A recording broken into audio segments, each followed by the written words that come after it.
Jadi bagaimana salat supaya kita bisa bertemu dengan Allah? Maka kita belajar salat syariat, salat tarikat, salat hakikat, salat ma'rifat. Baru kita sampai kepada salat ma'rifat, kita bertemu dengan Allah. Jadi inilah yang diajarkan oleh tasawuf kesufian, supaya kita bisa selalu bertemu dengan Allah. Tahukah waktu hari ini lihat apa itu salat syariat? Kita menjaga syarat rukun salat dan melakukan dengan baik. Yaitu kita belajar syarat rukun salat dan melakukan dengan baik. Ba'a sujud yang baik, ba'a rukuk yang baik, ba'a membaca Fatihah baik, baik rukun qauli, rukun fi'li, dan ba'a syarat-syaratnya salat kita bisa, yaitu angka ada besar, ada kecil, membuang najis pada diri kita, badan kita, tempat kita, kan begitu ya?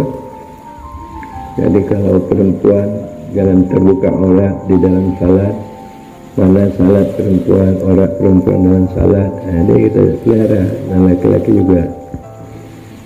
Jadi melakukan syarat rukun dan baik itu dikatakan salat syariat. Dan di dalam salat, supaya bagaimana hati kita berjalan kepada Allah, supaya kita dapat hudur di hadapan Allah. Jangan waktu salat berjalan kemauan hati kita kepada anak, kepada keluarga, kepada pekerjaan, berjalan kepada Allah.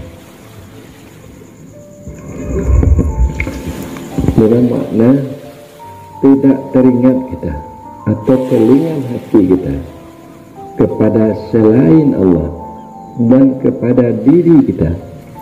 Kalau kelingan hati kita kepada lain Allah dan kepada diri kita, berarti kita berpisah dengan Allah. Kita harus hasmut tafarruq, memutuskan bercerai dengan Allah. Makanya kita dapat mengumpulkan hati kita atau kemauan kita dengan menyatukan himmah dan dengan istilahnya dengan raghbah, gemar untuk kita berada di hadapan Allah, sehingga tidak ada berpisah, yaitu diri kita. Bahwa kalau di dalam istilah tasawuf tidak kekal, berpisah oleh sebagian wujud kita dengan Allah Subhanahu wa Ta'ala.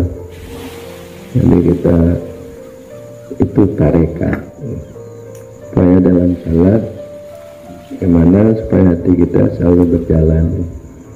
Makanya diajarkanlah di dalam tarekat ini murakabah, apa namanya, kelingan hati ke hadirat Allah sambil kita minta bantuan kepada Allah. Jangan kelingan hati kita kepada yang lain, kita berpisah dengan Allah. Tarekat.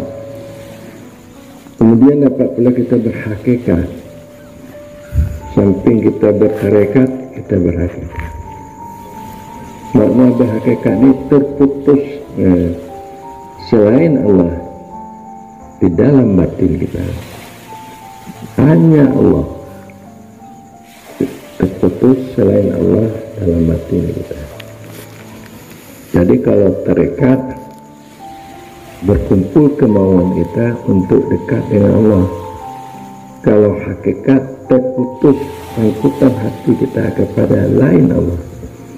Setelah kasat kemauan kita kumpulkan untuk berada di hadapan Allah, kemudian selain Allah itu terputus sangkutan hati kepada selain Allah, termasuk diri kita. Hanya Allah hakikat.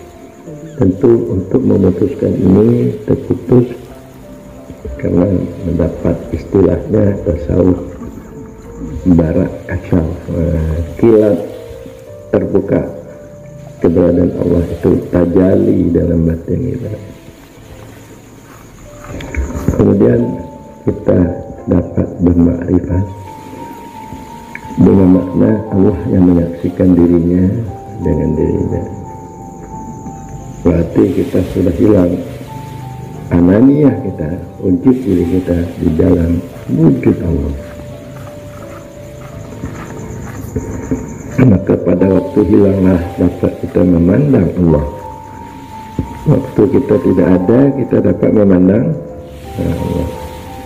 Inilah maknanya wa in ghibtu bada wa in bada ayatan. Jika aku hilang, dahillah ia. Wa in bada, jika dahillah ia, makanya dia dapat menghilangkan aku. Jadi kita terlihat pada waktu itu ain kalkiyah kita, kemakhlukan kita ada dalam sifat Allah. Hanya Allah yang ada. Para hadirin hadirat sekalian, inilah makna kita baka dengan Allah setelah mana. Apakah Anda dapat melakukan salat supaya Anda bisa bertemu dengan Allah? Nah, ini sedang dilatih-latih. Dilatih ya. Bagaimana salat syariat, tapi harus syariat dulu. Kemudian bagaimana salat tarekah, kemudian bagaimana salat hakikat, kemudian baru bagaimana salat ma'rifah. Ada orang yang mengatakan payah. Oleh ulama-ulama di Aceh, dengku-dengku, ajaran tasawuf kesucian ini payah. Payah kita dapat. Padahal itu yang mudah, bukan payah. Saya telah berkali-kali menyampaikan itu mudah. Seperti orang memancing. Seperti orang mancing.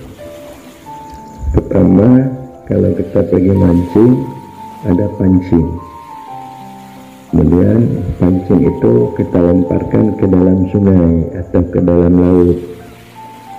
Itu dikatakan syariat. Apa namanya? Syariat. Kemudian waktu kita melemparkan pancing ke dalam laut, karena kita tidak boleh mengingat selain pancing, selain pancing dan selain laut, teringat pancing dan laut. Jadi waktu kita sungguh-sungguh dalam melihat pancing dan laut, maka datanglah ikan, dan ditelannya pancing kita. Ditelannya, waktu ditelannya pancing itu, kita tidak teringat lagi kepada kita, hanya teringat kepada ikan ini bagaimana supaya dapat. Jadi maknanya di mana kita pada waktu itu, apa di atas perahu, kita tidak ingat lagi. Bagaimana kita pada waktu itu, apakah kita memegang pancing, tidak ingat lagi. Cuma yang teringat kita ikan supaya dapat. Kita tidak teringat. Maka dapatlah ikan, maka dapatlah alhamdulillah.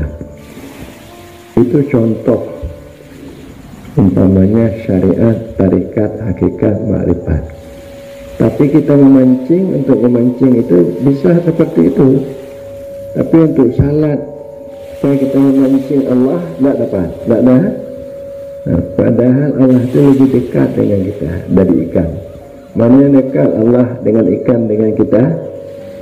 Nah, dekat Allah. Apa yang dekat mancing?